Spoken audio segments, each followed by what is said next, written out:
Hi friends, आज के class में लाइंस और एंगल्स का जो चैप्टर 6 है उसी का आगे का पार्ट को हम कवर करेंगे। तो आइए देखते हैं नेक्स्ट टॉपिक क्या है। Angle sum property of a triangle. तो हम लोग पहले से भी पढ़े हैं कि अगर कोई ट्रायंगल है तो उसके सारे एंगल का अगर सम निकालेंगे, सारे इंटरनल एंगल का सम कितना आता है 180।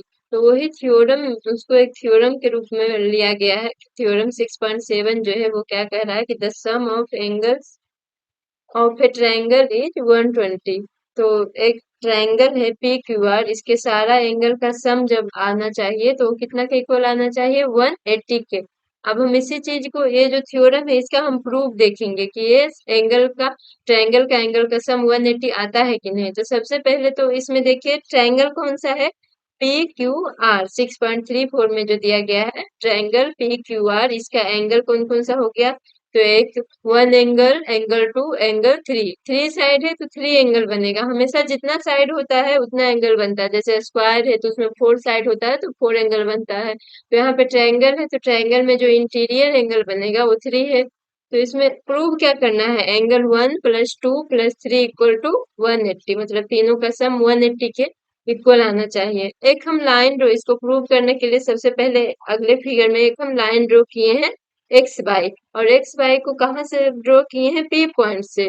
पी पॉइंट से एक्स वाई को ड्रॉ किए हैं इस तरह से कि पी जो एक्स वाई है वो पैरेलल किसके है, क्यू आर के। तो देखो, तो जैसे अब यहाँ पे हम देखते हैं ये क्यू है, तो ये एक्स वाई और ये क्यू आर, एक्स वाई किसके पैरेलल है, क्यू आर के। तो एक्स वाई एक लाइन हुआ, दूसरा लाइन क्यू आर हो गया। तो जो पी क्यू होगा और P R, P Q and P R are transversal हो जाएगा कि नहीं, आर ट्रांसवर्सल।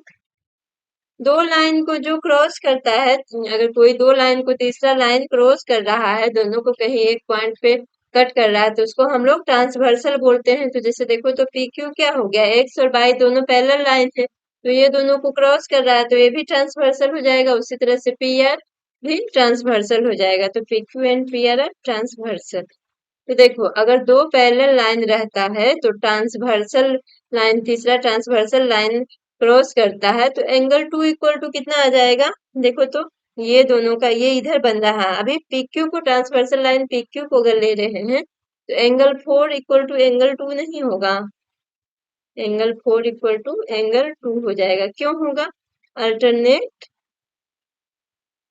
इंटीरियर एंगल से angle four equal to angle two हो जाएगा। ये वाला एंगल देखो किसके इक्वल होगा, एंगल टू के होगा कि नहीं, क्योंकि ये अगर ट्रांसवर्सल है तो एक्स वाई, हमेशा हम एंगल कहाँ से देखेंगे, जो पैरेलल लाइन है और ट्रांसवर्सल के बीच जो एंगल बन रहा है। तो देखो, तो पैरेलल लाइन एक्स वाई यहाँ है और ट्रांसवर्सल कौन सा है, पी क्यू। तो ये दोनों के बीच कौन सा एंगल बन रहा है, तो एंगल फोर। और यहाँ पे पैरेलल लाइन क्या है, क्यू और ट्रांसवर्सल पी क्यू है तो ये दोनों के बीच का एंगल टू बन रहा है। उसी तरह से देखो, तो आर पे जो एंगल बन रहा है एंगल थ्री, ये किसके इक्वल होगा, एंगल फाइव के होगा कि नहीं, क्योंकि एक्स वाई और क्यू आर के लिए पी आर जब हम ट्रांसवर्सल लेंगे तो angle three equal to angle five हो जाएगा। ये भी किसके, मतलब क्यों होगा, ये भी अल्टरनेट इंटीरियर एंगल से ये दोनों एक दूसरे के इक्वल होगा। अब देखो, तो यहाँ पे अब हम देखेंगे एट पॉइंट पी पे, एट पॉइंट पी ये जो एंगल आएगा पॉइंट पी पे, पॉइंट पी क्या है, एक्स वाई एक लाइन है और P point X Y line पे है। तो एक लाइन पे टोटल एंगल कितना होता है 180 का, मतलब कि ये जो पूरा एंगल बनेगा वो 180 आएगा। तो ये पूरा एंगल कैसे बनेगा, इस एंगल को, मतलब एंगल फोर, एंगल वन और एंगल फाइव को जोड़ देंगे तब ये पूरा एंगल बन जाएगा। तो इसको कैसे लिख सकते हैं, at point P angle one plus angle four plus angle five equal to 180। कैसे, क्योंकि लीनियर एंगल बन रहा है, एक लाइन पे कितना का एंगल बनता है 180 का, तो ये तीनों का सम करेंगे तो 180 आना चाहिए। अब देखो, तो angle four equal to, from इसको वन मान ले, इसको टू मान ले, तो एंगल फोर को कितना लिखा गया, एंगल टू, तो एंगल इसको लिख सकते हैं angle one plus angle two, और एंगल फाइव को क्या लिख सकते हैं, एंगल थ्री। Equal to 180। तो एंगल 1 2 3 इसी को तो प्रूव करना था, यही तीनों इस ट्रायंगल का इंटीरियर एंगल था और इसी को प्रूव करना था। तो तीनों का सम किसके इक्वल आ गया, 180 के इक्वल आ गया। तो ये प्रूव हो गया कि कोई भी ट्रायंगल का इंटीरियर एंगल का सम हमेशा 180 होता है, ये प्रूव हो गया। अब देखो इसी का एक हम और आगे बढ़ा करके अगर हम इसको देखो तो एक ट्रायंगल है, अगर आर लाइन को एक आर को सपोज करो कि जो आर था इसको नाउ इसका आगे एक तो प्रूव हो गया। अब हम आर लाइन को अगर आगे बढ़ा दे एस तक, तो जो इधर से एंगल बना angle 4, now angle 4 is exterior angle हो जाएगा, होगा कि नहीं। एंगल 4 क्या आ जाएगा, एक्सटीरियर एंगल आ जाएगा।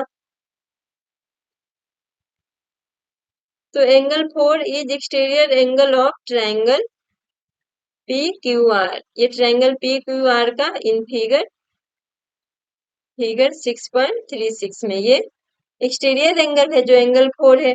तो अब देखो तो आर पे एट पॉइंट आर पे क्या होगा, एट पॉइंट आर पे एंगल 3 प्लस एंगल 4 ये दोनों क्या होगा, angle 3 plus angle 4 equal to 180। कैसे होगा, लिनियर पेयर से एक लाइन पे जो एंगल बनता है उसका सम 180 होता है, तो लिनियर पेयर एंगल से ये दोनों का सम 180 हो जाएगा। अब यहाँ पे देखो तो एंगल 1 + 2 + 3 कितना लिखे हैं, 180 यहाँ लिखे हैं। तो यहाँ पे 3 + 4 को 3 इक्वल किसके था,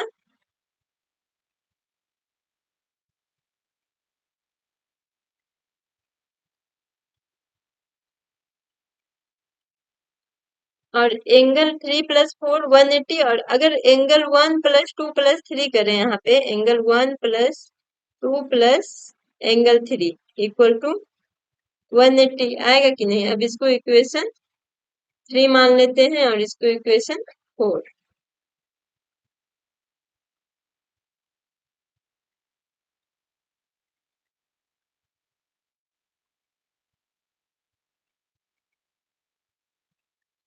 तो देखो तो equation from 1 and 4, from 3 and 4 से 3 और 4 का देखो तो राइट, मतलब 180 equal to R H S जो है ये दोनों का इक्वल है, तो एल एच एस भी क्या होगा, इक्वल होगा, मतलब angle 3 plus angle 4 equal to हम लिख सकते हैं angle 1 plus angle 2 plus angle 3। अब देखो तो एंगल 3 कट गया, मतलब angle 4 equal to angle 1 plus angle 2, एक ये आ गया। तो इसी से हम अगला थ्योरम लिखेंगे। अगला थ्योरम एंगल 4 कौन था, ये पी क्यू आर जो ट्रायंगल था उसका एक्सटीरियर एंगल था। तो एक्सटीरियर एंगल देखो तो दो इंटीरियर एंगल के सम के इक्वल आ रहा है, और दो कौन सा इंटीरियर एंगल है, जहां पे एक्सटीरियर एंगल बन रहा था वहां पे का इंटीरियर एंगल कौन था, 3 था। तो 3 तो आ ही नहीं रहा, मतलब जो जब भी एक्सटीरियर एंगल का जो सम होगा वो 2 अपोजिट इंटीरियर एंगल के इक्वल होगा, होगा कि नहीं। देखो तो 4 जो बन रहा था आर पे बन रहा था, और 1 2 कहाँ पे है, पी क्यू पे है, तो आर पे जो बन रहा है एंगल एक्सटीरियर एंगल वो पी और क्यू पे बने एंगल के सम के इक्वल है। तो इसी को हम थ्योरम 6.8 के रूप में देख लेते हैं कि 6.8 थ्योरम क्या कहता है, if a side of a triangle is produce, side of a triangle एक साइड को क्या किया गया, आगे बढ़ाया गया, then the exterior angle, side को प्रोड्यूस करने से जो एक्सटीरियर एंगल बनता है वो equal to the sum of the two interior opposite angle, मतलब ये इक्वल आएगा टू इंटीरियर अपोजिट एंगल के सम के इक्वल आएगा। तो देख रहे हो एंगल 4 इक्वल टू एंगल 1 + 2। अब सपोज करो एक एक एंगल दे देता, इसमें 1 2 3 रहा, एंगल 1 2 3, 1 ये हो गया, 2 हो गया, ये 3 आ गया। सपोज करो कि ये वाली लाइन को ए बी सी में हम क्या किए, ए को प्रोड्यूस किए, तो ए को प्रोड्यूस किए तो ये जो एंगल बना इसको हम एंगल 4 मान लेंगे। तो एंगल 4 इक्वल टू इस ट्रायंगल में क्या आ जाएगा, एंगल 4 इक्वल टू एंगल 2 + 3 रहेगा, मतलब जहां पे एक्सटीरियर एंगल बना है उसको छोड़ करके बाकी जो इंटीरियर एंगल का सम है वो एक्सटीरियर एंगल के इक्वल हो रहा है। तो इस क्लास में हम दो थ्योरम पढ़े हैं। पहला तो पढ़े हैं कि एक ट्रायंगल के सारे एंगल का सम इक्वल टू 180 होता है। दूसरा थ्योरम क्या पढ़े हैं कि अगर एक्सटीरियर एंगल बनेगा तो उसका एक्सटीरियर एंगल जो बनेगा उसका वैल्यू किसके इक्वल होगा, दो अपोजिट इंटीरियर एंगल के सम के इक्वल होगा। तो ये थ्योरम आगे हम इसी थ्योरम पे बेस्ड एग्जांपल देखेंगे।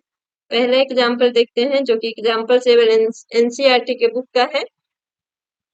तो एक क्वेश्चन दिया गया है, ये फिगर 6.37 में क्या दिया गया है, Q T perpendicular to P R. तो क्यू टी देखो, तो क्यू टी यहाँ है, ये किस पे परपेंडिकुलर है, यहाँ देखो 90 डिग्री का एंगल बना रहा है किस पे, पी आर पे। तो सबसे पहले हम कोई भी एग्जाम्पल बनाएंगे तो उसमें कोई भी क्वेश्चन बनाएंगे उसमें सबसे पहले जो जो दिया है हम वो लिख लेंगे, Q T perpendicular to P R. और क्या दिया हुआ, कोण angle T Q R equal to 40 degree and angle S P R equal to 30 degree. इसमें देखो फिगर में भी शो किया है, टी क्यू आर ये वाला एंगल 40 है और एस पी आर ये वाला एंगल 30 है।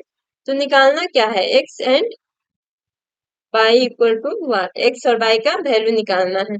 तो सबसे पहले तो देखो इस ट्रायंगल में ये एंगल कितना हो गया, 90 डिग्री। तो इन ट्रायंगल हम क्या लेंगे, ट्रायंगल क्यू टी आर। देखो तो क्यू टी आर कौन सा ट्रायंगल हुआ, ये वाला,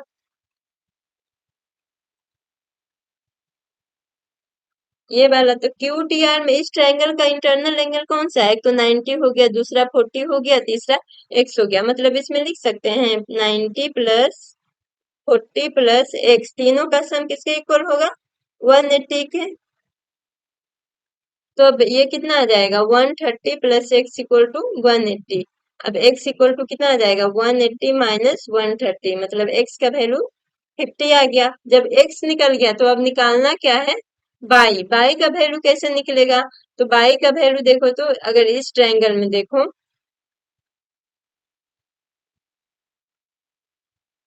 अगर ये 30 है तो बाई का वैल्यू,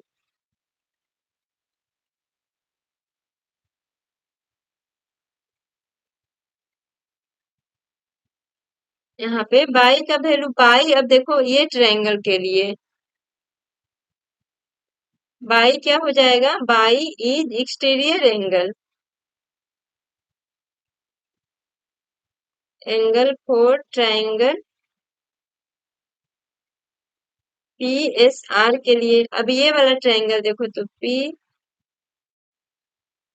एस आर के लिए जो ये वाला बाई है एक्सटीरियर एंगल है कि नहीं, पी एस, और ये नीचे वाला आर के लिए, तो ये बाई एक्सटीरियर एंगल है। तो जो बाई का वैल्यू आएगा वो किसके इक्वल होगा, जो भी एक्सटीरियर एंगल का सम, एक्सटीरियर एंगल इक्वल होता है दो इंटीरियर एंगल के सम का। और वो इंटीरियर एंगल मतलब जहां पे एक्सटीरियर एंगल बन रहा वहां का नहीं होना चाहिए, बाकी opposite opposite opposite interior angle होना चाहिए। तो देखो तो बाई इक्वल टू कितना आ जाएगा, 30 प्लस एक्स आएगा कि नहीं, हो क्योंकि बाई एस पे तो एंगल ही बन रहा है और एस को छोड़ करके एंगल कौन सा बचा, पी और एंगल आर। तो एंगल पी का वैल्यू 30 है और एंगल आर का वैल्यू एक्स है। तो बाई इक्वल टू ये दोनों का सम हो जाएगा, तो Y equal to 30 plus 50, 30 plus 50 कितना आ जाएगा, 80।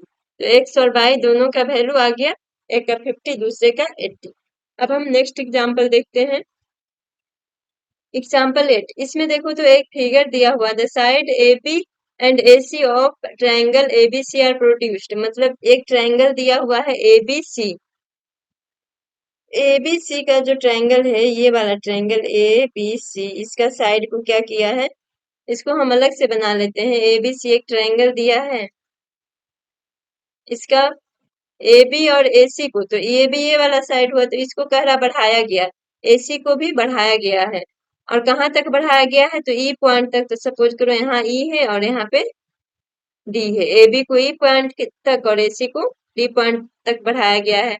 Bisector of, if bisector B O and C O of angle C B, B O किसका बाइसेक्टर है, बी ओ है सी बी ई का। तो अब हम सी बी ई एंगल को खोजेंगे, तो C B E A angle हो गया, इसका बाइसेक्टर क्या है, बीओ है। तो इसको हम एक बाइसेक्टर ड्रॉ कर लेंगे, बीओ। दूसरा angle B C D, B C D कौन सा एंगल हो गया, B C D, B C D ये वाला एंगल। तो इसका बाइसेक्टर जो कह रहा है सीओ है, तो सी से ए सी था, सी से हम ओ तक एक लाइन ड्रॉ कर देंगे। मतलब बीओ और सीओ को अगर जहां पे मीट करेगा तो एक ट्रायंगल का फॉर्मेशन होगा। तो प्रूव क्या करना है कि एंगल बीओसी, तो बीओसी कौन सा एंगल हो गया, ये प्रूव क्या करना है, angle BOC equal to 90 minus half angle B A C. तो एंगल बी ए सी कौन आ गया, तो बी ए सी मतलब ये जो एंगल है वो पे जो एंगल बन रहा है वो ए पे का एंगल जो बनेगा उसका 90 minus half angle B A सी होगा। तो हमको निकालना क्या है, एंगल बी ओ सी। तो बी ओ सी कैसे निकलेगा, बी ओ सी अगर निकलेगा, सपोज करो बीओसी, अगर ये एंगल पता रहेगा और ये एंगल पता रहेगा तो इस ट्रायंगल में ये वाला जो ट्रायंगल बन रहा है बीओसी मतलब ट्रायंगल बीओसी में अगर ये एंगल पता रहेगा, ये एंगल पता रहेगा तो हमको बीओसी निकल नहीं जाएगा, क्योंकि तीनों एंगल का सम हम 180 ले लेंगे। ये वाला एक्स है, ये वाला वाई है, ये जेड है। तो सबसे पहले हम बीओ क्या जान रहे हैं कि बीओ जो है बाइसेक्टर है सी बी ई का, मतलब सी बी ई का। तो यहाँ पे इसका लिखेंगे BO is bisector of angle C B E. तो सी बी ई का बाइसेक्टर है और यहीं पे इंटरनल एंगल ये वाला एंगल हमको निकालना है। तो angle C B O, angle C B O equal to कितना आ जाएगा, हाफ एंगल सी बी हो जाएगा, होगा कि नहीं, हाफ एंगल सी बी, क्योंकि ये बाइसेक्टर है, एंगल बाइसेक्टर है मतलब दोनों इक्वल इक्वल पार्ट में डिवाइड कर रहा है, मतलब ये सी बी पूरा एंगल है तो सी बी ओ आधा एंगल होगा। उसी तरह से क्या है, सीओ है, CO is bisector of angle B C D, B C D का बाइसेक्टर है। तो बी सी डी का बाइसेक्टर है तो यहाँ पे जो अंदर वाला एंगल बनेगा वो आधा होगा पूरा एंगल के, मतलब क्या हो जाएगा, angle B C O equal to half angle कौन सा हो जाएगा, बी सी डी। अब इतना आ गया, अब देखो तो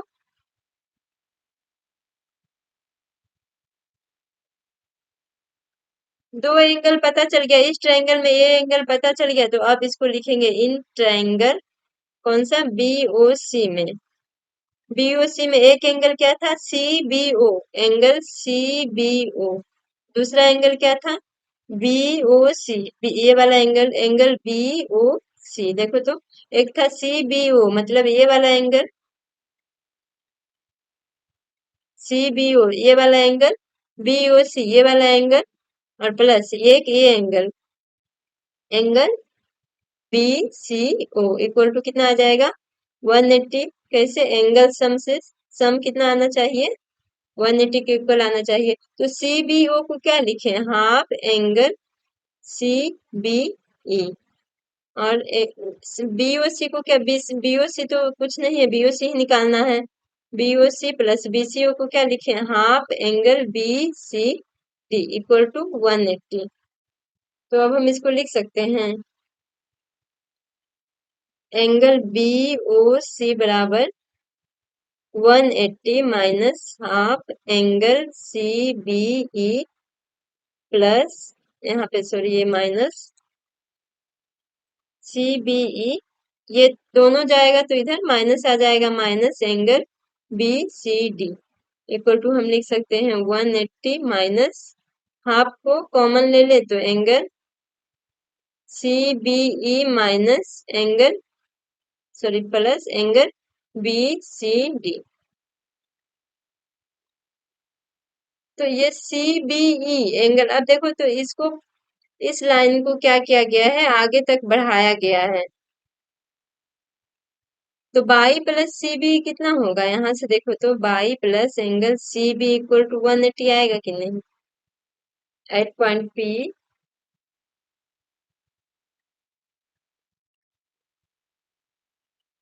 एट पॉइंट पी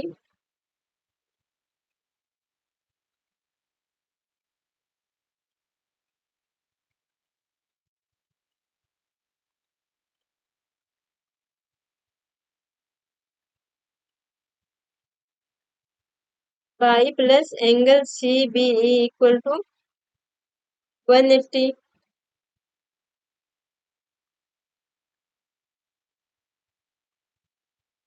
तो यहाँ से सी बी कितना आ जाएगा, angle C B equal to 180 minus y आएगा कि नहीं, और एट पॉइंट सी पे z plus angle B C D equal to 180। तो angle B C D equal to कितना आ जाएगा, 180 माइनस जेड। तो अब इसको इक्वेशन मान लेते हैं 1। तो फ्रॉम इक्वेशन 1, अब इक्वेशन 1 में हम क्या करेंगे, वैल्यू रख देंगे। इक्वेशन 1 क्या है, angle B O C equal to 180 minus half. इसको हम क्या करेंगे, एंगल सी बी कितना आया है 180 माइनस बाई, और एंगल बी सी डी कितना आया है 180 माइनस जेड, आया है कि नहीं। तो अब 180 कितना आ गया, 180 माइनस,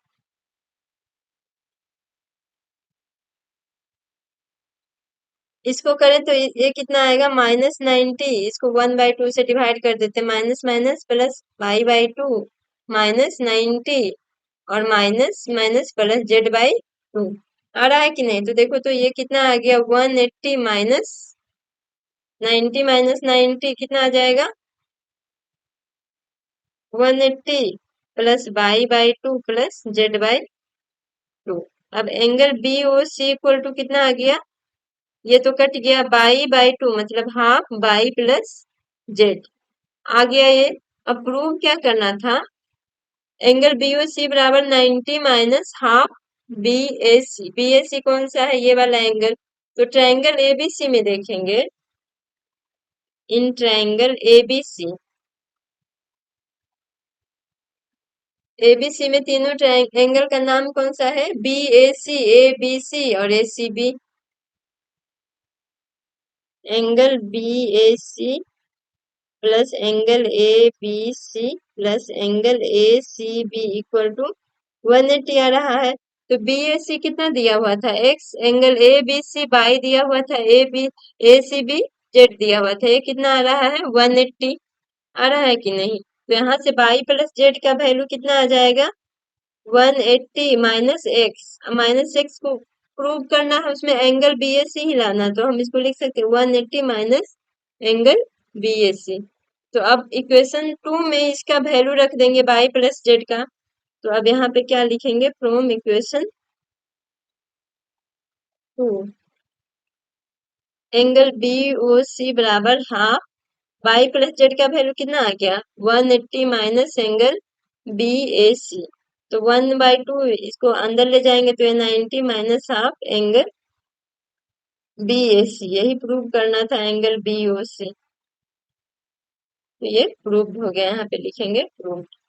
इसको एक बार फिर से देख लेते हैं। इसमें एक ट्रायंगल दिया हुआ था एबीसी, इसका दो साइड को आगे बढ़ाया गया जो ई और डी पे, तो दो साइड को आगे बढ़ाया गया तो जो एक्सटीरियर एंगल बनता था वो दोनों का बाइसेक्टर आया, कौन सा, बीओ और सीओ। तो कह रहा कि जो बाइसेक्टर आने के बाद एक एंगल फॉर्म हुआ, उसका जो ओ पे एंगल बीओ सी को वैल्यू निकालना था, बीओ सी इक्वल टू कुछ लाना था, प्रूव करना था। तो सबसे पहले हम क्या देख रहे हैं कि बीओ बाइसेक्टर है, बीओ किसका है, इस पूरे एंगल का बाइसेक्टर है। तो अंदर वाला एंगल हमको, ये एंगल व्हाट, इस एंगल को निकालना है। तो ये दोनों एंगल पता रहेगा, ये वाला छोटा एंगल, ये छोटा एंगल पता रहेगा, तो ये पता नहीं चल जाएगा क्योंकि तीनों का सम 180 आता है। तो अगर ये पता रहेगा तो तीसरा एंगल अपने आप पता चल जाएगा। तो एंगल सीबीओ, अलग अलग एंगल निकाल दिए, सीबीओ बड़ा ए एंगल निकाल दिए, तो ये क्या आ जाएगा, बाइसेक्टर है, इसलिए हाफ एंगल सीबी मतलब पूरा एंगल का आधा हो जाएगा। उसी तरह से ये वाला बीसीओ हाफ एंगल बीसीडी आ जाएगा, पूरा का आधा हो जाएगा। अब ये तीनों का सम मतलब बीसीओ और CBO plus BOC equal to 180 आ जाएगा इस ट्रायंगल में, बीओसी में। तो अब बीओसी में वो आ गया तो वहां पे इसका क्या रखेंगे, वैल्यू रख देंगे। बीओ सीबीओ कितना आया, half angle CBE plus angle BOC plus half angle BCD. इससे जो एक इक्वेशन आ गया, CBE plus BCD half angle, इस तरह से आ गया। तो अब देखो तो सीबीई, इसको हमको एंगल बीएससी के टर्म में लाना था, बीएससी मतलब एक्स के टर्म में लाना था। तो एक्स के टर्म में कैसे लाते, तो अब ऊपर वाला ट्रायंगल से रिलेशन देखना है। तो सीबीई को हम क्या लिख सकते हैं, एंगल जो सीबीई है, तो ये जो एंगल, ये पूरा एंगल को हम लिख सकते हैं ये पूरा एंगल जो बना ये पिंक कलर से, इसको हम लिख सकते हैं Y plus angle C B E. अब Y plus angle C B E equal to कितना आ जाएगा, मतलब यहाँ पे एट पॉइंट बी पे कितना आएगा, y plus C B equal to, यहाँ पे गलती, एट पॉइंट ए पी होगा, y plus C B equal to 180 आ जाएगा। कैसे आएगा, लिनियर पेयर से।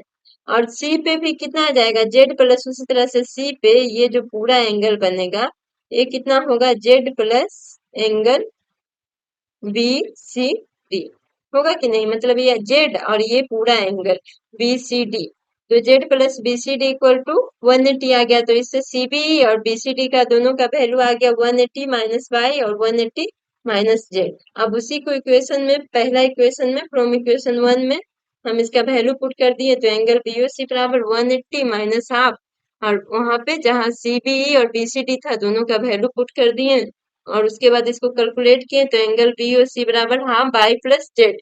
तो बाई प्लस जेड तो लाना नहीं था, एक्स के टर्म में लाना था। तो ट्रायंगल एबीसी में ऊपर वाला ट्रायंगल से रिलेशन इसका निकालना था, तो इन ट्रायंगल एबीसी में तीनों एंगल का सम करेंगे तो 180 आ जाएगा। यहाँ से बाई प्लस जेड एक्स के टर्म में आ जाएगा, मतलब बाई प्लस जेड जो हो जाएगा 180 माइनस एक्स, और एक्स वाला टर्म से ही रिलेशन पता करना था, तो एक्स वाला टर्म कौन सा एंगल था, एंगल बी ए सी। तो बाई प्लस जेड के जगह पे हम इतना वैल्यू पुट कर दिए, तो उससे जो प्रूव करना था वो प्रूव हो गया, मतलब B S C equal to कितना आ गया, 90 minus half angle B S. आज के क्लास में इतना ही। नेक्स्ट क्लास में हम इसका जो लास्ट एक्सरसाइज है उसका हम एक एक क्वेश्चन का सॉल्यूशन देखेंगे।